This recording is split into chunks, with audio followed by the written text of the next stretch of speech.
ফের এসআইআর আতঙ্কে মৃত্যুর অভিযোগ, আবার কোচবিহারে কাজের চাপে বিএলওর মৃত্যুর অভিযোগ।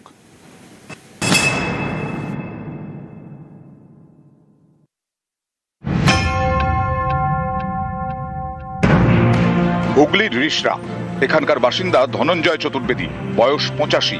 রবিবার তাকে এসআইআর শুনানিতে ডাকা হয়। তার আগের দিন সকালে হার্ট অ্যাটাকে মৃত্যু।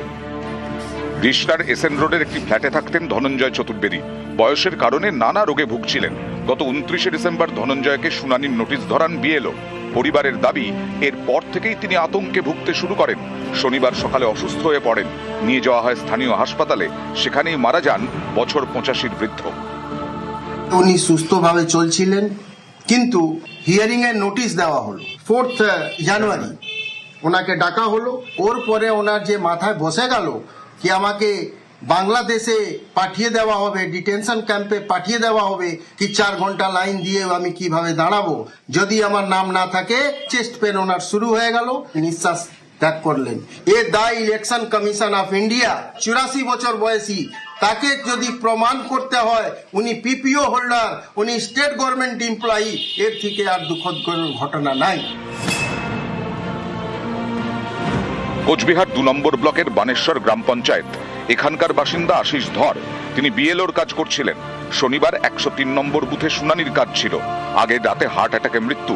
পরিবারের দাবি, এসআইআর এ কাজের চাপে অসুস্থ হয়ে পড়েন আশিস, তার জেরেই মৃত্যু।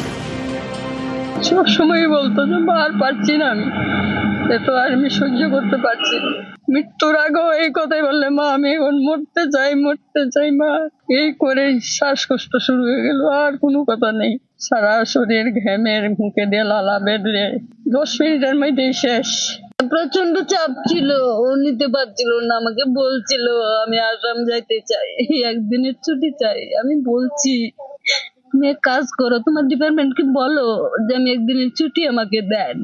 যাইতে তো পারলোই না, আমি একবার দেখাও করতে পারলাম না। হুগলি থেকে রানা কর্মকার এবং কোচবিহার থেকে শুভঙ্কর সাহা, নিউজ 18 বাংলা।